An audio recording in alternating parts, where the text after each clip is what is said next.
Hey everyone, good morning, welcome back to Pine Hollow Auto Diagnostics. We've got a 2007 Acura RDX Turbo here, about 3 hours away. And customer complaint is check engine light, and that disables the all-wheel drive, and I think it's the same turbo performance code. So I jumped in here, started it up, and we got a whole Christmas tree going on. Check TPMS system. Check charging system, the battery light's on, the check engine light's on, all kinds of stuff. Service soon, B15, I don't know how many miles are on it, I don't think too many. Let's do a health report, scan this whole thing for codes, and then take it from scratch.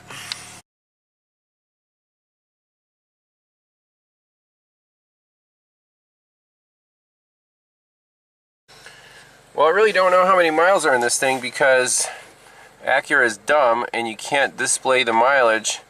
You just can go through all of the warnings. Oil life 15%, okay. It says oil change due 112,000 miles.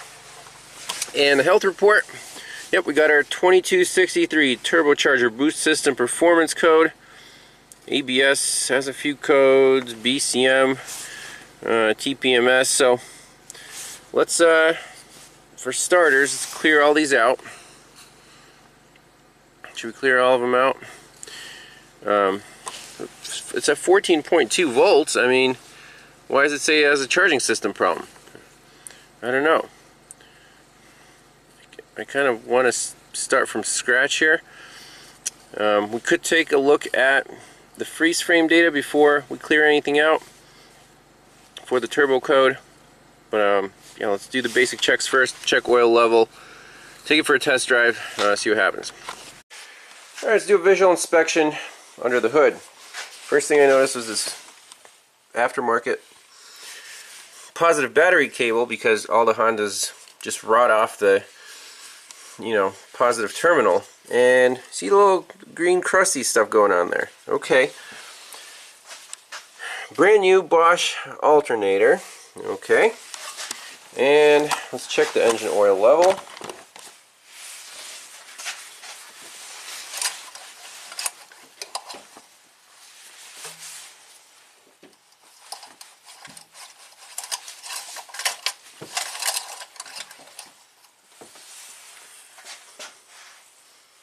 Okay, it's somewhere in the middle.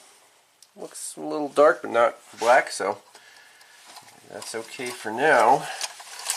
Let me start up the engine and measure the voltage on the alternator versus the voltage at the battery. Because if there's a voltage drop on this connection, that might be a problem on this charging system.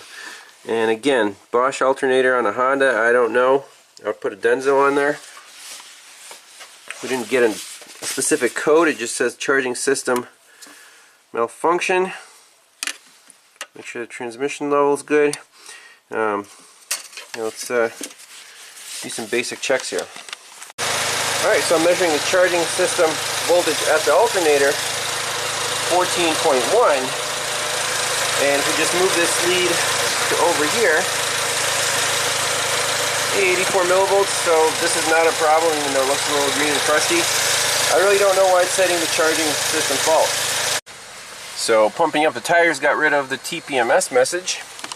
You see all the sensors are reading fine, so go ahead and clear those codes out.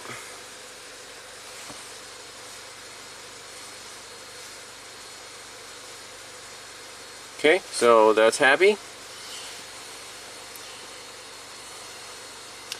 Now I want to go into OBD2 mode and look at the freeze frame for this turbo code.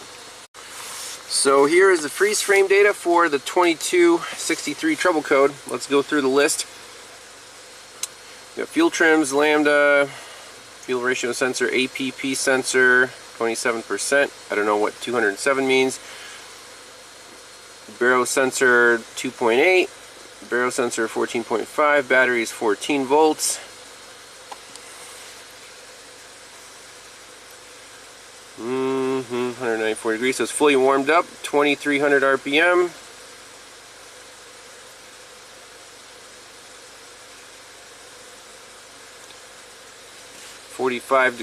grams per second on the MAF.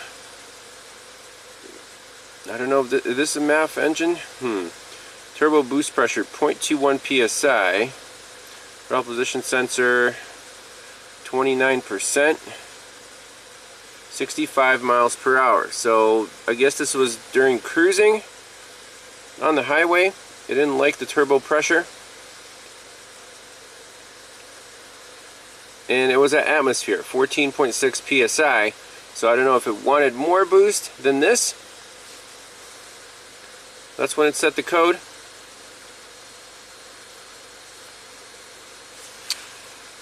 And well, we have to recreate the issue and look at scan data. Desired versus actual boost. Now the charging system problem, I'm going to ask the owner if this is normal, like when did this start with the new alternator. It's charging fine, so I'm not really worried about it, but it's kind of annoying to see that on the display. So we got that all recorded, and we can look at the data stream, see if there's a boost pressure sensor, upper limit. So 14.2 psi. It's at atmosphere right now.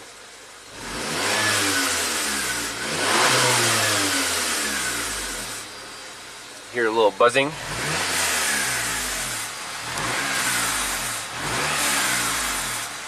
So in these we want to check the wastegate linkage first. Make sure that's fully closed while it's trying to build boost before the wastegate actuates. First check on these Acuras. Alright, so the first thing that I check on these for a low boost code is the wastegate linkage. You can kind of get to it right here. This is the turbo, and there's the wastegate linkage, and I already noticed that the lock nut was completely loose. Is just kind of, you can just spin it with your finger on there. Now what about the wastegate? Is that linkage loose? Well, so this actuator, it opens up when there's pressure in this diaphragm, and you can push it down, and it's spring loaded to pull the wastegate closed. That's the design on here. So is it pulling it closed all the way, or is there a little bit of free play on that wastegate? If I can wiggle it with my fingers, I don't think that's preloaded enough. So let's tighten up the rod here. I need a 10mm wrench, so I can't move it with my fingers. And then we'll take this thing on a test drive and see if we can get that code to set at at highway speeds. All right, so I put a little yellow mark on the nut right there. I'm going to turn it one turn in. Now it's a left-handed thread coming out of that little ring that holds the wastegate. So we have to turn this thing not clockwise, but counterclockwise. It's going to be a little tough to show that. This way. I'll turn it until I see the yellow mark again.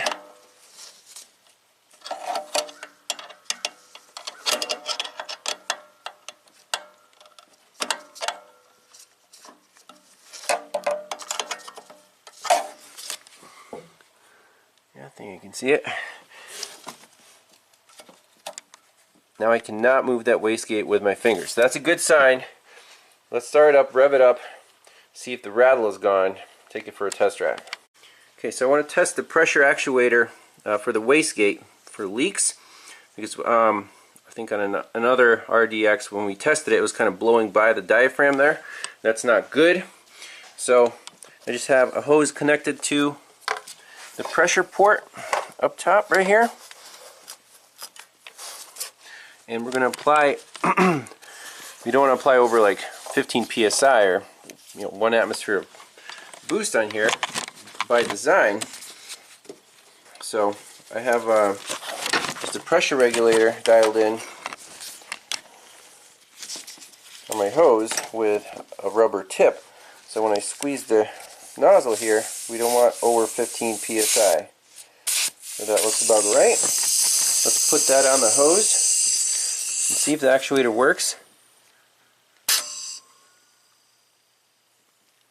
Excellent, no leaks. I'll let you see the rod extend right there. So I'm going to apply some air.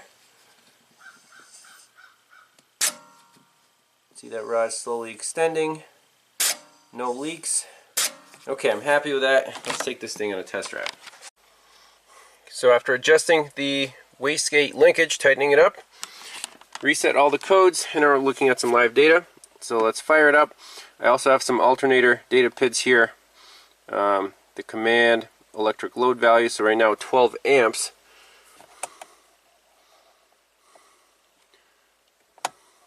I turn the seat heater on, see 14 amps, so that's how much load there is on the electrical system.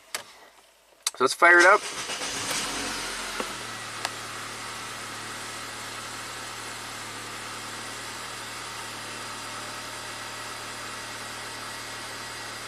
And then we're looking at map, MAF, engine speed, turbocharger boost. Let's take it for a spin. Check charging system, just comes up right away. I'm not exactly sure I mean, it needs a Denso alternator. I don't think there's anything wrong with the wiring. Alright, let's go. By the way, there's 116,500 miles on here. And the oil change sticker says 112, so I'm not exactly sure if, you know, by the oil life, it's pretty close to being due. 15% oil life there. But level's still good, so we can take it for a spin. Alright, first of all, we're gonna just rev it up. Okay, seems normal. Let's see how it drives.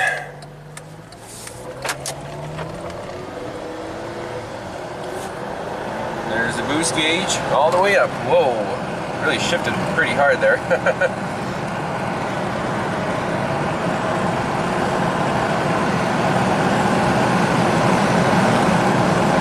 Definitely goes pretty good. Question is the computer going to be happy with that? So we're going to get out on an open road and just cruise at 60 miles an hour under medium throttle and see if it's happy. This thing actually has a impressive acceleration once it starts pulling.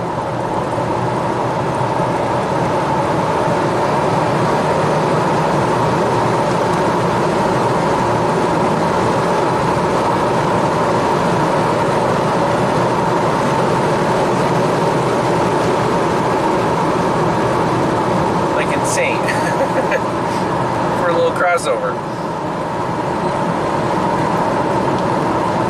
So we'll just cruise here at 65 under medium boost. Let's see if it's happy with the boost pressure. So here's some live data on maximum throttle. It went up to almost 30 psi. Then the wastegate opened, and it kept it there, and it pulls really good. Like the fastest one I've driven. Let's make sure that the overboost problem. Damn, that's why I was going so fast. Now we have an overboost problem. Interesting. So when the wastegate opens, it should open and release the boost, but it didn't seem like it was doing that. That's interesting. I was afraid of that. Let's record this.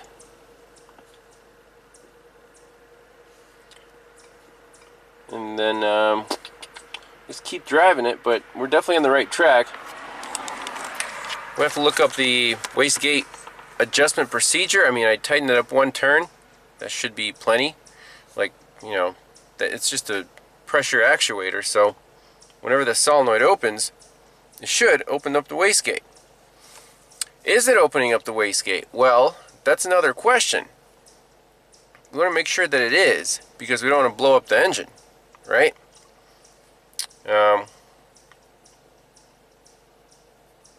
We'll have to check that. We'll have to check the wastegate solenoid, because right now the problem is, the wastegate's definitely shut, but is it opening?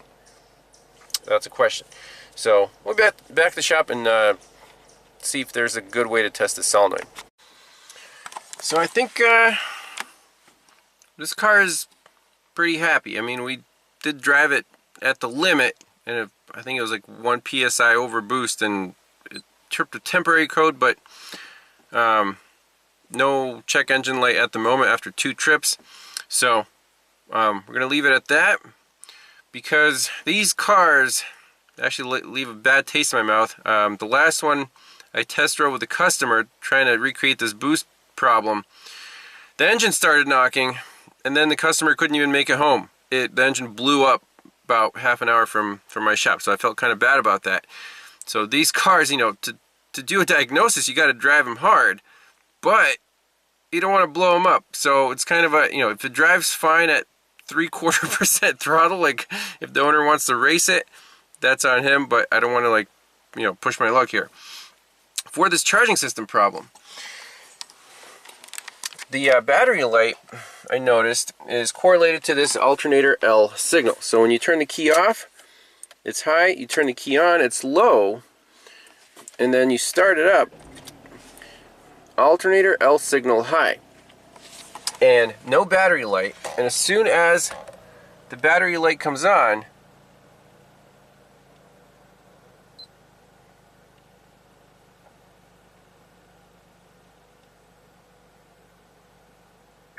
boom. Check charging system, battery light, and our alternator L signal dropped low for no apparent reason.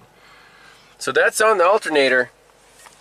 That controls the charging system light. There's 4 wires going to that alternator, and it needs at least a Denso reman, because it's a smart alternator. It's controlled by the PCM, so that's going to be my recommendation to the owner. And if anything else comes up, we'll do some bonus footage, but I think that's it for now. Thanks all for watching. We'll see you next time. Bye-bye.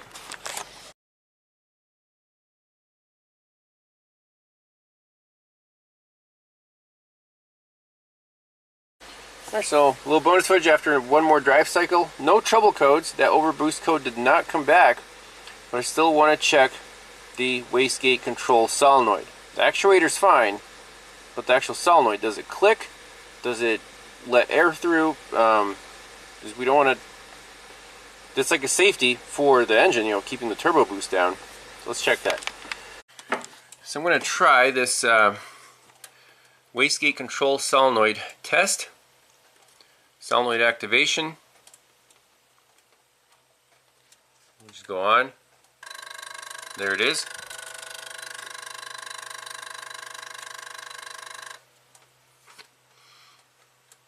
Okay, so when it's on,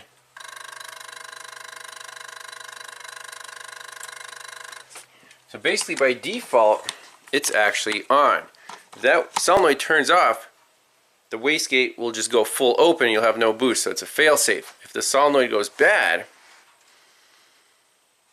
it'll stay open and you'll have no boost. But my question is, okay, so it's clicking, but is the hose going to the wastegate valve, is that clear? Can air make it through? So we have to actually get to the solenoid and blow through it while it's on or off and make sure that works.